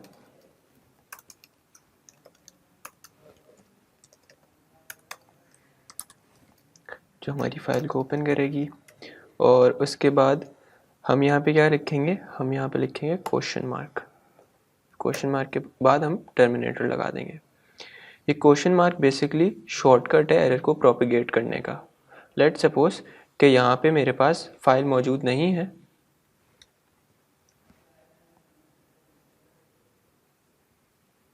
यहाँ पे मेरे पास फाइल मौजूद नहीं है, तो अब क्या होगा इस केस में, यहाँ पे f के अंदर क्या आ जाएगा, f के अंदर हमारे पास एरर वेरिएंट आ जाएगा, और एरर वेरिएंट इसी वक्त जो है फंक्शन से रिटर्न हो जाएगा। और लेट सपोज कि हमारे पास hello.txt की फाइल यहाँ पे बनी हुई है,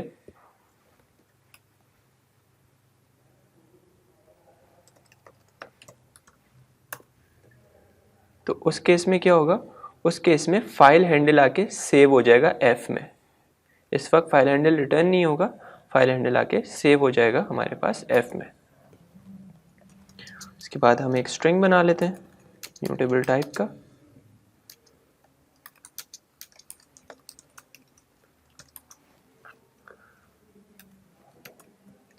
और अब क्या करते हैं, हम अपनी फाइल को, यानी जो हमारे पास फाइल हैंडल है उस पर रीड टू स्ट्रिंग का मेथड लगाते हैं, और हमें अपनी फाइल किधर रीड करवानी है, इस स्ट्रिंग में रीड करवानी है, इस स्ट्रिंग में रीड करवानी है। यहाँ पे भी हम क्वेश्चन मार्क लगाएंगे और टर्मिनेटर लगा देंगे। अब अगर उसको रीडिंग में कोई मसला आ रहा होगा तो वो क्या करेगा, एरर का वेरिएंट पास करेगा। जैसे ही एरर का वेरिएंट पास करेगा, एरर का वेरिएंट रिटर्न हो जाएगा कॉलिंग फंक्शन में। और अगर एरर का वेरिएंट पास नहीं करेगा, यानी अगर उसको फाइल आराम से, उसके पास पूरी फाइल रीड हो गई, तो वो ओके का वेरिएंट पास करेगा एस के साथ। यानी एस में हमारे पास क्या है, एस में हमारे पास वो पूरा यूज़र नेम है जो उसने, यहाँ पे टर्मिनेटर नहीं आएगा। एस में हमारे पास क्या है, एस में हमारे पास वो पूरा यूज़र नेम है जो कि हमें रिटर्न करना है। तो हम ओके के वेरिएंट को यहाँ लिखेंगे और ओके का वेरिएंट हम रिटर्न कर रहे हैं। हमें एक्सप्लिसिटली ओके का वेरिएंट रिटर्न करना पड़ेगा, लेकिन एरर का वेरिएंट खुद ब खुद रिटर्न कर जाएगा। यहाँ पे अगर एरर आएगा फाइल रीडिंग करने में तो खुद ब खुद रिटर्न कर जाएगा, लेकिन अगर लेट्स सपोज कि आराम से फाइल रीड हो गई है तो हमें यहाँ पे बताना पड़ेगा कि okay is an expression and we are returning it. और हमने इसके अंदर क्या लिखा है, हमने इसके अंदर एस लिखा है। एस क्यों लिखा है, क्योंकि इसके अंदर हमारे पास यूज़र नेम है, और उस यूज़र नेम की जो टाइप है वो स्ट्रिंग है, string, और उस स्ट्रिंग की जेनेरिक डेटा टाइप क्या है, एस। हम इसको रन करके देखते हैं। हमारे पास इसने दिया can not borrow as mutable, क्योंकि हमने यहाँ पे f को म्यूटेबल नहीं बनाया हुआ। अब जब हम अपना कोड रन करेंगे तो हमारा कोड सक्सेसफुली रन हो गया। अब इस कोड को कॉल कर लेते हैं, इस फंक्शन को। यहाँ पे हम println की स्टेटमेंट लिखते हैं,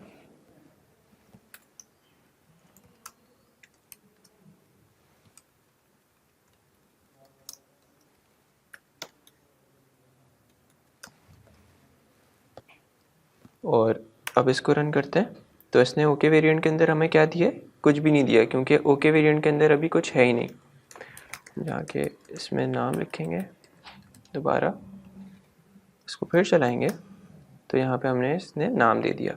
अब क्या करते हैं, हम hello.txt की फाइल को यहाँ से रिमूव कर देते हैं और फिर इसको रन करके देखते हैं। तो अब हम इसने क्या एरर दिया है, not found no such file और डायरेक्टरी, और ये देखें ये किसके अंदर है, एरर वेरिएंट के अंदर है। हम अपने इस कोड को किस तरीके से रिफैक्टर कर सकते हैं, हम ये कर सकते हैं कि हम यहाँ से ये वाली लाइन हटा दें और ये जो हमारे पास मेथड है इसको हम डायरेक्टरी कहाँ कॉल कर लें, डायरेक्टली यहाँ पे कॉल कर लें। लेट सपोज कि हमारे पास फाइल मौजूद है यहाँ पे,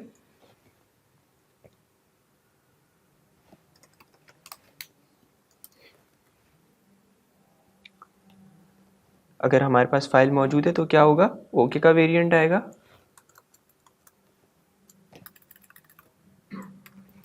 ओके का वेरिएंट आएगा यहाँ पे, और इसके अंदर क्या होगा, हमारे पास फाइल हैंडल मौजूद होगा इसके अंदर। और उस फाइल हैंडल पे क्या कर रहे हैं हम, उस फाइल हैंडल पे रीड टू स्ट्रिंग का मेथड कॉल कर रहे हैं, और रीड टू स्ट्रिंग कहाँ हो रहा है हमारे पास, एस के अंदर। तो हमें यहाँ पे एस डिफाइन करना पड़ेगा जो कि एक हमारे पास स्ट्रिंग होगा म्यूटेबल टाइप का।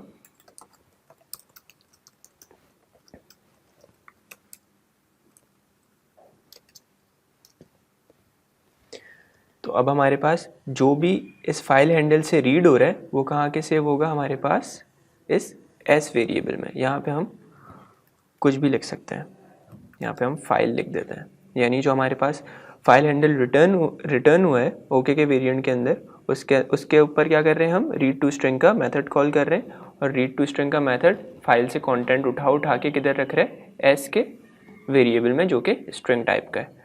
और फिर क्या कर रहे हैं यहाँ पे कि अगर उसने सक्सेसफुली रीड कर लिया तो ये भी एक ओके का वेरिएंट रिटर्न करेगा, और वो ओके का वेरिएंट हम कहाँ रिटर्न करा देंगे, यहाँ हम ओके का वेरिएंट रिटर्न करा रहे हैं किधर, कॉलिंग फंक्शन में। इसको हम रन करके देखते हैं। तो अब हमें इसने ओके के वेरिएंट के अंदर जो भी लिखा हुआ था वो हमें रिटर्न कर दिया। सपोज़ कि हम यहाँ से फाइल को डिलीट कर देते हैं और फिर ये रन करते हैं, तो हमें फिर इसने यही एरर दिया।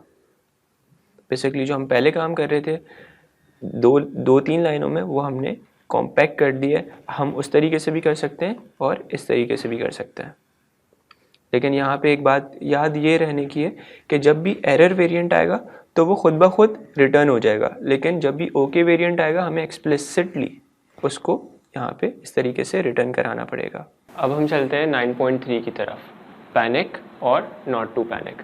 हमें पता है कि अगर हमारा कोई फंक्शन है जो फेल हो सकता है तो हम उस फंक्शन से कौन सी रिटर्न टाइप पास करते हैं, रिजल्ट enum की रिटर्न टाइप पास करते हैं एज ए रिटर्न टाइप उस फंक्शन से। और ऐसे केसेस देखते हैं जिन केसेस में ये ज़्यादा अप्रोप्रिएट है कि हम पैनिक कॉल करें बनिस्बत इसके कि रिज़ल्ट का enum रिटर्न करें अपने फंक्शन से, अपने फंक्शन के अंदर हम पैनिक कॉल कर दें। तो देखते हैं इसकी तीन तरीके की वजूहत। पहली वजह यह है कि एग्जाम्पल्स, दूसरी वजह क्या है, दूसरी वजह इसकी है टेस्ट, और तीसरी वजह क्या है, तीसरी वजह है इसकी प्रोटोटाइपिंग। तो पहले एग्जाम्पल देखते हैं। जब भी हम कोई एग्जाम्पल लिख रहे होते हैं, कोई कोड लिख रहे होते हैं, किसी को समझाने के लिए इलस्ट्रेट कर रहे होते हैं अपने आइडिया को, अपने कॉन्सेप्ट को, तो उस वक्त हमें रोबस्ट एरर हैंडलिंग की करने की ज़रूरत नहीं है, क्योंकि अगर हम पूरे कोड में अब कॉन्सेप्ट के साथ साथ एरर हैंडलिंग कर रहे होंगे तो हमारा जो मेन कोर कॉन्सेप्ट है वो लेस क्लियर हो जाएगा, क्योंकि हमने उसमें बहुत सारी लाइंस ऐड की हुई होंगी जिससे एरर हैंडलिंग हो रही होगी। तो हमारी जो एग्जाम्पल है, जो हमारा जो कॉन्सेप्ट है वो ब्लर हो जाएगा। दूसरी क्या वजह, दूसरी वजह ये कि जब हम प्रोटोटाइप कर रहे होते हैं अपने कोड को, जब हम लिख रहे होते हैं कि हमें ये फंक्शन बनाना है, ये फंक्शन बनाना है, उस वक्त हम इतना क्लियर नहीं होते, बस आप अपनी प्रोटोटाइप लिख रहे होते हैं कोड की। तो उस वक्त हम क्या कर सकते हैं, उस वक्त हम रोबस्ट एरर हैंडलिंग के बजाय हम अपना काम किससे चला सकते हैं, अनरैप और एक्सपेक्ट के मेथड से। हमें रोबस्ट एरर हैंडलिंग करने की ज़रूरत नहीं है, क्योंकि उस वक्त हमें क्लियर नहीं है कि ये एरर किस तरीके से हैंडल होगा। तो हम सिर्फ अनरैप का फंक्शन लगाते हैं, अनरैप का मेथड लगाते हैं और आगे बढ़ जाते हैं। वो क्लियर मार्कर्स होते हैं, जब हम वापस आते हैं अपने कोड पे तो हमें नज़र आता है कि हमने यहाँ अनरैप का मेथड लगाया हुआ है, तो इस जगह मुझे अपनी एरर हैंडलिंग करनी है। और तीसरी क्या वजह, तीसरी वजह कि टेस्ट। जब भी हम कोई टेस्ट लिखते हैं जो अभी तक हमने नहीं पढ़े, जो भी हम कभी भी टेस्ट लिखते हैं तो उस टेस्ट में क्या होता है, अगर उस टेस्ट का एक मेथड भी फेल हो जाए तो हम पूरा टेस्ट फेल कर देते हैं। तो इस केस में भी हम पैनिक करते हैं और क्या क्या लिखते हैं, एक्सपेक्ट या अनरैप का मेथड। अब हम देखते हैं जब हमारे पास कंपाइलर से ज़्यादा इन्फॉर्मेशन होती है लेकिन कंपाइलर हमें बाउंड कर देता है कि हम एरर टाइप को, जो कि रिज़ल्ट का वेरिएंट हमें पास करता है, उसको डील करें। अब हम ये केस देखते हैं। इस केस में हमारे पास कंपाइलर से ज़्यादा इन्फॉर्मेशन है लेकिन हम बाउंड है कंपाइलर की बात सुनने पे। तो चलिए कोड में सबसे पहले हम अपने स्कोप में आईपी एडर का इनम मंगवा लेते हैं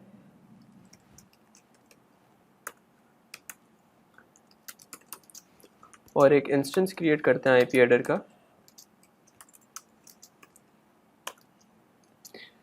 जिसके अंदर हम कोई आईपी एड्रेस डालते हैं।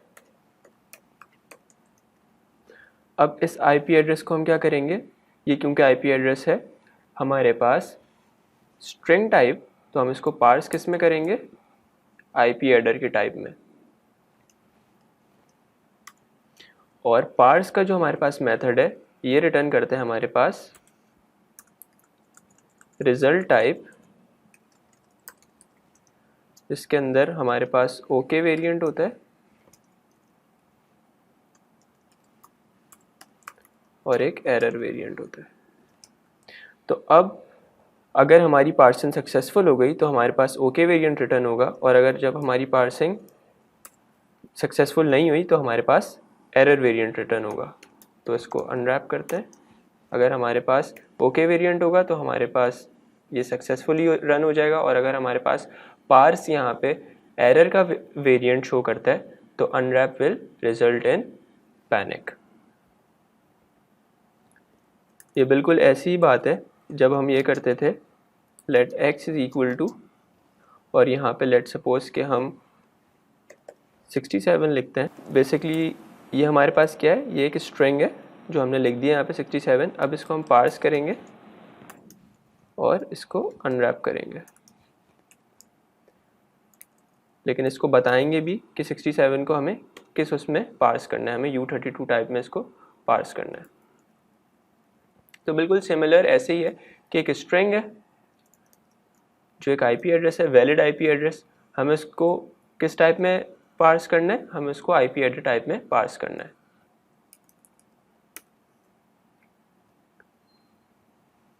इसको रन करके देख लेते हैं। ये सक्सेसफुली रन हो गया।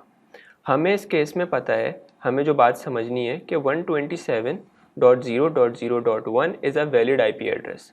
हमें दिख रहा है ये चीज़ और हमें पता है कि इसमें कभी भी एरर नहीं आएगा, लेकिन हमें क्योंकि हमें पार्स करना पड़ेगा इसको, इस स्ट्रिंग को इस टाइप में कन्वर्ट करने के लिए, और पार्स हमारे पास रिजल्ट इनम जनरेट करता है ओके या एरर। तो हमें पता है कि इस केस में हमेशा ओके ही आएगा, लेकिन हमें एरर वेरिएंट को भी केटर करना पड़ेगा। तो इस केस में अनरैप लगाना इट्स ओके, चाहे आपको पता है कि एरर का वेरिएंट कभी भी नहीं आएगा, लेकिन इसको लगाने से कोई मसला नहीं होगा। अनरैप को लगाने से इसको असर्ट कर लेते हैं। असर्ट करने से क्या होगा कि हम बोलेंगे कि home.ipv4 ट्रू। क्या मतलब कि जो ये 127.0.0.1 है किस वेरिएंट में जाके सेव हुआ होगा, ये IPv4 में जाके सेव हुआ होगा। हमारे पास ये कुछ इस तरीके से स्ट्रक्ट बना हुआ होगा आईपी हेडर का। इसके अंदर दो वेरिएंट होंगे V4 एंड V6। तो ये किस टाइप का है, ये हमारे पास वर्जन 4 है आईपी का, और इसको हम किस टाइप में कन्वर्ट कर रहे हैं, इसको हम इनम की टाइप में कन्वर्ट कर रहे हैं। अब ये किस इनम के वेरिएंट में जाके सेव होगा, क्योंकि ये वर्जन 4 है तो V4 में जाके सेव होगा। तो हम चेक करा रहे हैं home.isIPv4 और यहाँ पे हम लिख रहे हैं ट्रू। ये हमारे पास क्या रिटर्न करेगा, ये ट्रू रिटर्न करेगा, और जब ये राइट हैंड पे जो ट्रू लिखा हुआ है यानी कि ये इससे मैच करेगा तो दिस विल रन। हमारे पास ये बिल्कुल ठीक चल गया। अगर हम इसको फॉल्स कर देते हैं तो क्या आएगा कि हमारे पास लेफ़्ट वाली बात ट्रू है लेकिन राइट वाली बात फॉल्स है, तो एसर्ट नहीं करेगा। हमारे पास एक और वर्जन होता है आईपी एड्रेस का जो कि होता है v6। हम इसको इस तरीके से करेंगे, यहाँ पे वर्जन 6 कर देते हैं और वर्जन 6 पे आके ट्रू लिख देते हैं, तो ये चल गया। अगर कोई हमारी लाइब्रेरी यूज़ कर रहा है, किसी डेवलपर को हमने अपनी लाइब्रेरी दी हुई है, यानी हमने अपनी लाइब्रेरी crates.io पे पुश की हुई है और crates.io से किसी डेवलपर ने अपने पास डाउनलोड की हुई है। अब अगर वो डेवलपर किसी सर्टेन फंक्शन में, हमारी लाइब्रेरी के किसी सर्टेन फंक्शन में गलत पैरामीटर्स दे, तो क्या हो जाए, इस केस में पैनिक हो जाए। एक और सूरत देखते हैं कि हम किसी का कोड इस्तेमाल कर रहे हैं और वो कोड हमें इनवैलिड वैल्यूज़ रिटर्न कर रहा है, तो इस केस में भी क्या कर सकते हैं, इस केस में भी क्योंकि हमारे पास कोई ऑप्शन नहीं है उन इनवैलिड वैल्यूज़ को कैटर करने का, तो जैसे ही वो हमारे पास इनवैलिड वैल्यूज़ आ रही हैं तो उस केस में भी हम पैनिक कर सकते हैं, क्योंकि हमारे पास कोई तरीका ही नहीं है उसको ठीक करने का। हम देखेंगे एक एग्जाम्पल में देखेंगे कि किस तरीके से जब हमारी लाइब्रेरी में कोई सर्टेन गलत पैरामीटर्स इनपुट करता है तो किस तरीके से रस्ट का कंपाइलर टाइप चेकिंग की मदद से हमारा काम आसान कर देता है। अगर हम अपने हर फंक्शन के अंदर एरर हैंडलिंग करते रहेंगे तो हमारा फंक्शन वर्बोस हो जाएगा, हमारा फंक्शन बहुत ज़्यादा अनटाइडी हो जाएगा। तो रस्ट का जो कंपाइलर है वो बहुत स्ट्रांग है, तो हमारी टाइप चेकिंग से वो हमारी बहुत ज़्यादा मदद करता है, जिसको हम अभी कोड में देखेंगे।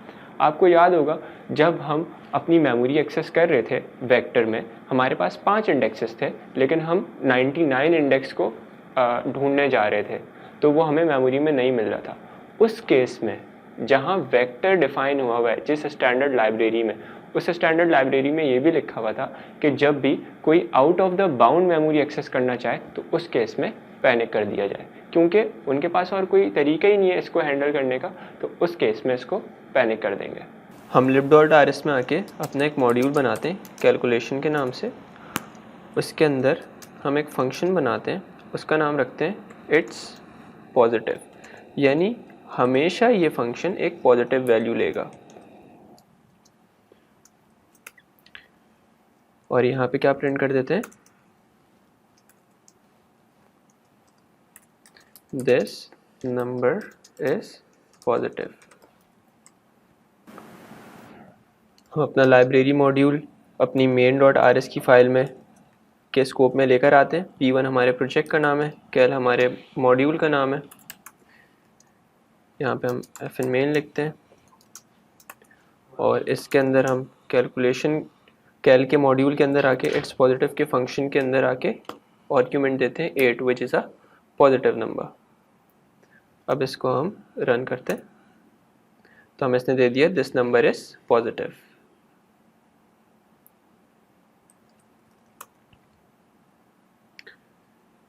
अगर अब हम यहाँ पे आके -9 कर देंगे तो ये हमें एरर दे देगा, और एरर क्या देगा, can not apply unary operator to type U32। इससे हमें क्या बात पता चली, इससे हमें ये बात पता चली कि अगर हम गलत पैरामीटर दे रहे हैं अपने library.rs को, तो हमारा जो रस्ट का कंपाइलर है वो टाइप चेकिंग की वजह से हमें उसी वक्त रोक दे रहा है कंपाइल टाइम पे, हमें एरर हैंडलिंग करने की ज़रूरत ही नहीं है। हम यहाँ पे एक और कॉन्सेप्ट देखेंगे कस्टम टाइप वैलिडेशन का। हम अपनी एक कस्टम टाइप बनाएंगे और वैलिडेट करेंगे फिर उस टाइप को। इसके लिए हम क्या करेंगे, एज एग्जाम्पल गैसिंग गेम बनाएंगे, जो कि आपको डॉक्यूमेंटेशन की चैप्टर 2 में मिल जाएगा, और फिर वो चैप्टर 2 वाला जो गैसिंग गेम है वो कनेक्ट कर रहा है चैप्टर 9 से।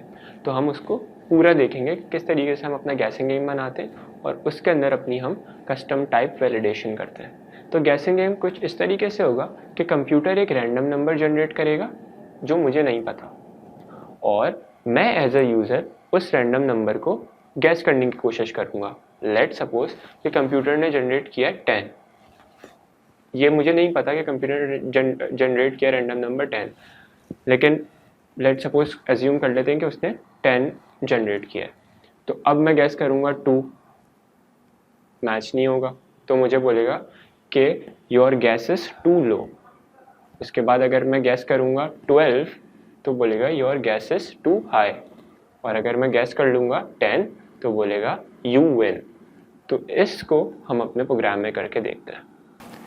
सबसे पहले कुछ चीज़ें हम अपने प्रील्यूड में शामिल कर लेते हैं जिसकी हमें ज़रूरत होगी। ये यूज़र इनपुट लेने के लिए हमने शामिल किया है। अब हम एक कंपैरिजन का मॉड्यूल जो कि स्टैंडर्ड क्रिएट में, उसको लेकर आएंगे और इसके अंदर से हम एक ऑर्डरिंग का इनम ले लेंगे। इसको हम आगे देखेंगे कि इसकी क्यों ज़रूरत पड़ी है जब हमने इसको मंगवाया है। यहाँ पे हम एक टैग लगा देते हैं जो हमें वार्निंग्स आ रही हैं डेट कोड की, वो वार्निंग्स ना आए। अपना प्रोग्राम लिखते हैं और हमारे पास क्या ज़रूरत है हमें कि एक रैंडम नंबर जनरेटर मंगवा लें। RND इज़ अ क्रेट और RNG इज़ अ ट्रेट। ये RND जो रैंडम क्रेट है ये हमें cargo.toml में जाके डिफ़ाइन करना पड़ेगा। मैंने पहले से यहीं डिफ़ाइन किया हुआ है, तो आप यहाँ के डिफ़ाइन करेंगे। उसके बाद क्या करेंगे, सबसे पहले क्या स्टेप करना है हमें, जो रैंडम नंबर कंप्यूटर जनरेट करेगा जो कि हमें गैस करना होगा। तो हम किस तरीके से करेंगे, इसका नाम हम सीक्रेट नंबर रखते हैं और इसके बाद क्या करते हैं, इसको एनोटेट कर देते हैं हम I32 टाइप से। उसके बाद क्या करते हैं, उसके बाद हम रैंडम का क्रिएट लिखते हैं। Thread RNG is a function in random create. उसके बाद थ्रेड रेंज का जो हमारे पास मेथड है ये एक ऑब्जेक्ट रिटर्न करता है, जिस ऑब्जेक्ट पे हम जनरेट रेंज का मेथड लगाएंगे और जनरेट रेंज में हम अपनी रेंज डिक्लेयर कर देंगे। फिर इस सीक्रेट नंबर को हम प्रिंट भी कर लेते हैं। रियल गेम में हम प्रिंट नहीं करवाएंगे, लेकिन अभी क्योंकि हम डेवलपमेंट कर रहे हैं और चेकिंग पर्पज़ के लिए हम इसको प्रिंट करवा रहे हैं ताकि जब हम इसको टेस्ट कर रहे हो तब हमारे पास रिजल्ट सही आए। यहाँ तक तो हमारा रैंडम नंबर जनरेट हो गया। इसको एक दफ़े बिल्ड करके देख लेते हैं। यहाँ तक हमारे पास प्रोग्राम इज़ वर्किंग फाइन। उसके बाद क्या करते हैं, उसके बाद हम यूज़र इनपुट लेते हैं। यूज़र इनपुट लेने का क्या तरीका है, सबसे पहले तो हम एक म्यूटेबल वेरिएबल बनाते हैं और इस इंस्टेंस के अंदर हम क्या करते हैं, अपना यूज़र इनपुट ले लेते हैं। IO का जो मॉड्यूल है जो हमने ऊपर स्कोप में मंगवाया हुआ है उसके अंदर एक stdin का मेथड है और उस stdin का मेथड क्या करता है, एक ऑब्जेक्ट रिटर्न करता है जिसके ऊपर मैं रीड लाइन का मेथड कॉल करूँगा। उस रीड लाइन के मेथड में मैं क्या दूंगा, म्यूटेबल रेफरेंस दूंगा जो मैंने ऊपर इंस्टेंस क्रिएट किया है जो कि है s। ये रीड लाइन का फंक्शन क्योंकि फेल भी हो सकता है, मेरी रीड लाइन जो मैं यूज़र से इनपुट ले रहा हूँ वो सक्सेसफुल भी हो सकता है, अनसक्सेसफुल भी हो सकता है, तो इसके लिए मैं एक्सपेक्ट लगा दूंगा। अनरैप भी लगा सकता हूँ, लेकिन एक्सपेक्ट में क्योंकि मैं एक कस्टमाइज स्टेटमेंट लिख सकता हूँ इसलिए मैं यहाँ पे एक्सपेक्ट का मेथड लगाऊंगा और इसके अंदर लिख दूंगा fail to read a line.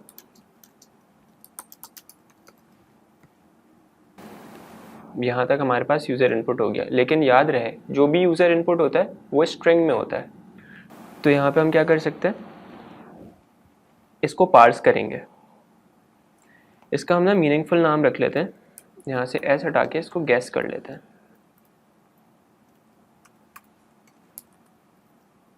हमने वेरिएबल का नाम चेंज कर दिया। तो हम क्या करेंगे, जो हमारा गैस का वेरिएबल है उसको हम I32 टाइप में पार्स कर लेंगे।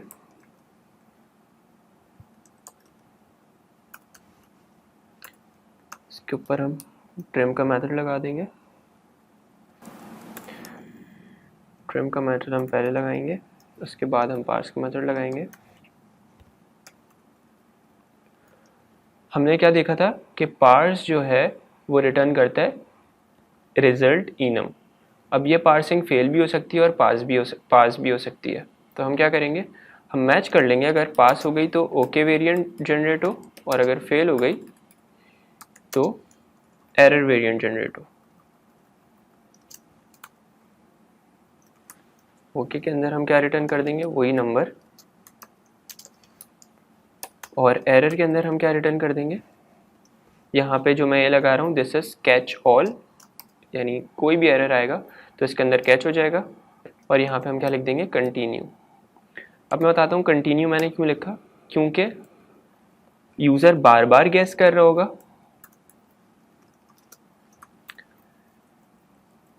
तो यहाँ पे लेट सपोज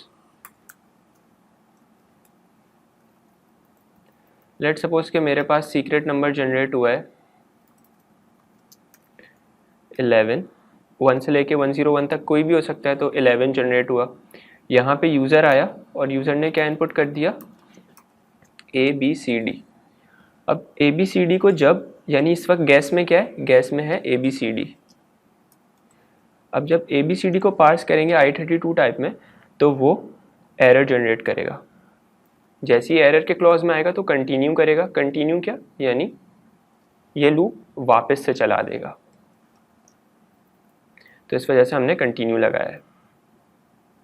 इसको हम वापस सही कर लेते हैं। और लेट सपोज कि यूज़र ने एंटर किया यहाँ पे 9, तो हमारे पास यहाँ पे क्या आ जाएगा 9, और वो आराम से पार्स किस में हो जाएगा, I32 टाइप में पार्स हो जाएगा। और कौन सा हमारे पास पैटर्न चल जाएगा, ओके का पैटर्न चल जाएगा, और हमारे पास यहाँ पे गैस में क्या आ जाएगा, 9 आ जाएगा। अब हम क्या करते हैं, अब हम मैच करवाते हैं अपने सीक्रेट नंबर को यूज़र के इनपुट से। तो यूज़र का इनपुट कहाँ है, गैस में आया है। हम कंपैरिजन का मेथड लगाएंगे।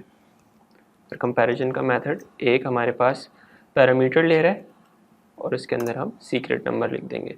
यानी यहाँ क्या हो रहा है, यहाँ हो रहा है गैस कंपेयर हो रहा है सीक्रेट नंबर से। और कंपैरिजन का जो मेथड है वो हमारे पास ऑर्डरिंग का इनम रिटर्न करता है। तो अब हम ऑर्डरिंग के इनम के अंदर देखेंगे कि कितने वेरिएंट्स हैं, 3 वेरिएंट्स हैं, इक्वल, ग्रेटर और लेस। अगर हमारा यूज़र इनपुट और सीक्रेट नंबर इक्वल हुआ तो हम क्या लिखेंगे, UN, और अपने लूप से ब्रेक कर देंगे। जो हमारा लूप है वो ब्रेक हो जाएगा क्योंकि हम जीत गए, हमें और गैसेस करने की ज़रूरत ही नहीं है। और अगर ऑर्डरिंग का ग्रेटर आया, यानी जो हमने गैस किया है वो ग्रेटर है किससे, जो कि कंप्यूटर ने जनरेट किया था। लेट सपोज कि हमने गैस किया 50 और कंप्यूटर ने जनरेट किया हुआ है 4, तो इस केस में हमने ग्रेटर गैस किया है। तो इस केस में क्या होगा, इस केस में हम प्रिंट करा देंगे too high, you guess too high. और अगर लेस हुआ, जो मैंने पहले बताया उसका वाइस वर्सा, तो क्या हो जाएगा, टू लो। यहाँ पे हमें कॉमास लिखना है। हम अपना रन करते हैं, इसको बिल्ड करके देखते हैं। तो ये हमारे पास बिल्कुल ठीक बिल्ड हो गया। इसको रन करके देखते हैं। तो हमें बता रहे थे सीक्रेट नंबर इज़ 53। इसको हम थोड़ा सा प्रिटी कर लेते हैं, यानी हम इसमें यहाँ पे आके लिख देते हैं कि वेलकम टू गेसिंग गेम। यहाँ पे हमने सीक्रेट नंबर लिख दिया है और लूप के अंदर हम क्या आके लिख देते हैं कि let's suppose please enter your guess. तो हमने आके यहाँ पे ये लिख दिया। अब इसको रन करके देखते हैं।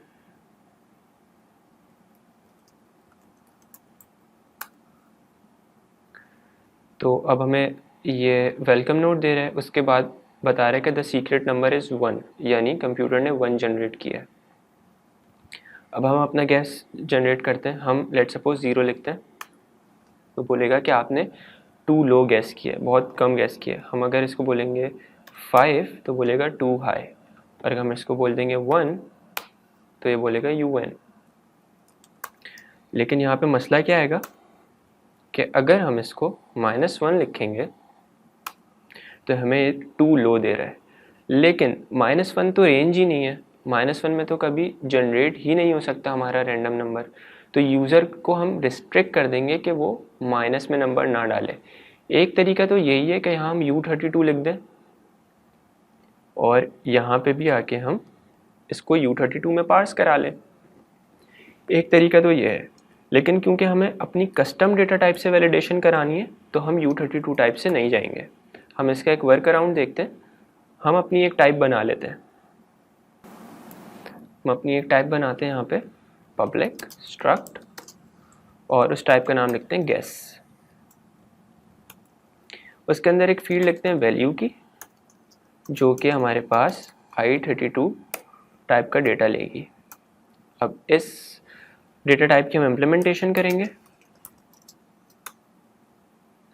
इस इम्प्लीमेंटेशन के अंदर हम अपना एक एसोसिएटेड फंक्शन लिखेंगे, पब्लिक होगा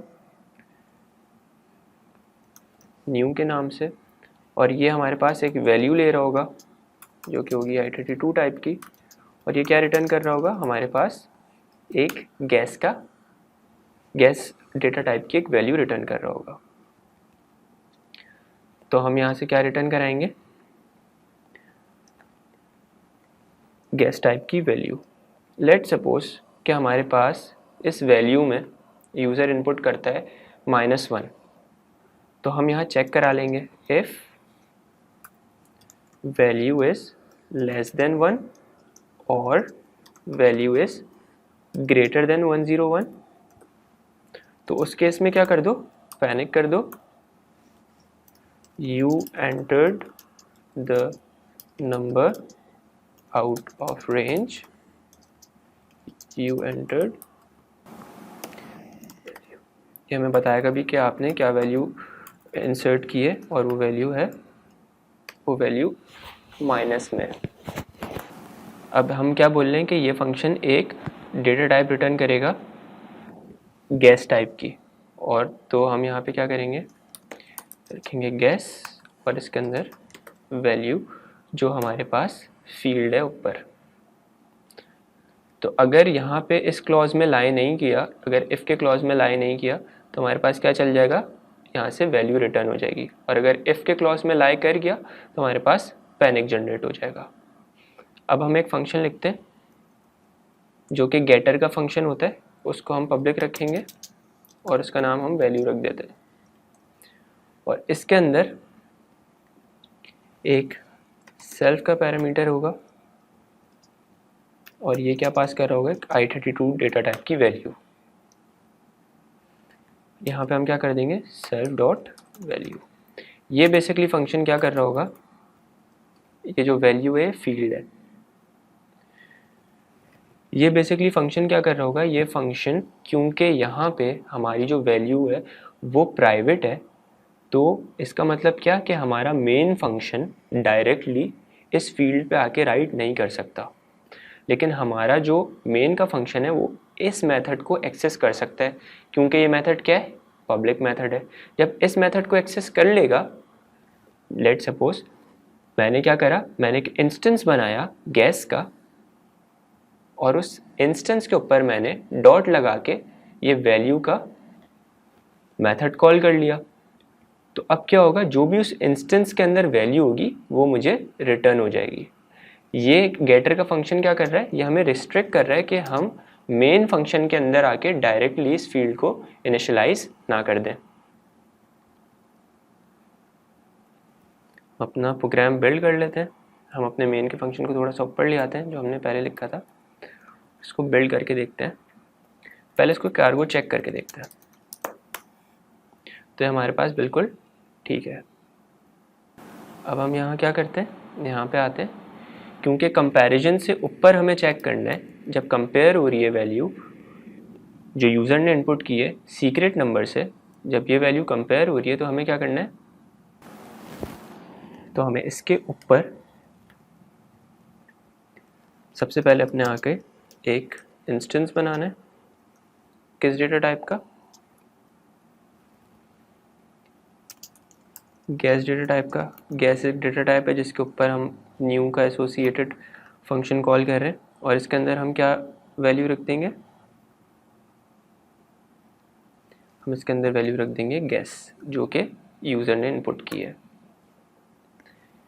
ये हमने एसोसिएटेड मेथड ऊपर बनाया हुआ है न्यू का, किस डेटा टाइप पे, गैस की डेटा टाइप पे। और ये गैस क्या है, ये गैस यही गैस है जिसके अंदर हमारे यूज़र ने वैल्यू डाली है। लेट सपोज कि यूज़र ने यहाँ पे इनपुट किया 10, यहाँ पे पार्स हुआ 10 आके डेसिमल में 10 बन गया। इसको मैं स्ट्रिंग में कर देता हूँ ताकि क्लियर विजिबिलिटी रहे। यहाँ पे 10 स्ट्रिंग में था, यहाँ पे आके क्या हुआ, यहाँ पे आके मेरे पास डेसिमल में हो गया। और डेसिमल में आने के बाद जब यहाँ पे आया 10, तो अब ये 10 ऊपर एसोसिएटेड फंक्शन में जाएगा। और एसोसिएटेड फंक्शन में जाने के बाद इफ़ के क्लॉज में तो नहीं जाएगा, क्योंकि ये कंडीशन ट्रू नहीं हो रही। ये कंडीशन ट्रू हो गई और ये हमारे पास इंस्टेंस क्रिएट हो जाएगा यूं का आराम से। तो अब हम क्या करते हैं, क्योंकि हमारे पास नम के वेरिएबल में एक इंस्टेंस आ गया है, अब हम क्या करते हैं कि हमारे पास एक इंस्टेंस क्रिएट हो गया है गैस डेटा टाइप का। तो हम क्या करेंगे, हम एक और वेरिएबल बनाएंगे गैस के नाम से, ऊपर वाला शैडो हो जाएगा। और हम क्या करेंगे, जो गेटर का मेथड ऊपर लिखा हुआ है उससे वैल्यू एक्सट्रैक्ट कर लेंगे, यानी नम डॉट वैल्यू। जब हम ये लिखेंगे नम डॉट वैल्यू और इसके बाद टर्मिनेटर लगाएंगे, तो नम के अंदर यानी नम के इंस्टेंस के अंदर जो वैल्यू की फील्ड है उसमें जो वैल्यू रखी हुई होगी वो हमें यहाँ पे मिल जाएगी, किधर, गैस के अंदर। और फिर गैस कंपेयर कर लेगा। तो अब हम इसको रन करके देख लेते हैं। अगर अब हम -1 एंटर करेंगे इसमें तो क्या होगा, यहाँ पैनिक हो जाएगा। You entered a number out of range, you entered -1। हुआ क्या, हुआ ये कि यहाँ पे मैं आया तो यूज़र ने इनपुट किया -1 विच इज़ इन स्ट्रिंग। यहाँ पे आके पार्सिंग हो गई, यानी ये इंटीजर वैल्यू में आ गया। जैसे ही इंटीजर वैल्यू में आया तो यहाँ पे मैंने जो गैस के अंदर क्या है इस वक्त -1 मैंने यहाँ लिखा, यानी इसके आर्ग्यूमेंट में लिखा। जब इसके आर्ग्यूमेंट में लिखा तो ये एसोसिएटेड फंक्शन जो है कॉल हुआ। अब यहाँ पे क्या आ गया मेरे पास आ गया -1। जब यहाँ पे मेरे पास -1 आ गया तो इधर ये कंडीशन इज़ ट्रू, सही है, वैल्यू छोटी है 1 से, तो पैनिक जनरेट हो गया। पैनिक जनरेट हुआ तो हमारे पास पैनिक शो हो गया। That's all for the quarter 1. We will meet in quarter 2. Good luck.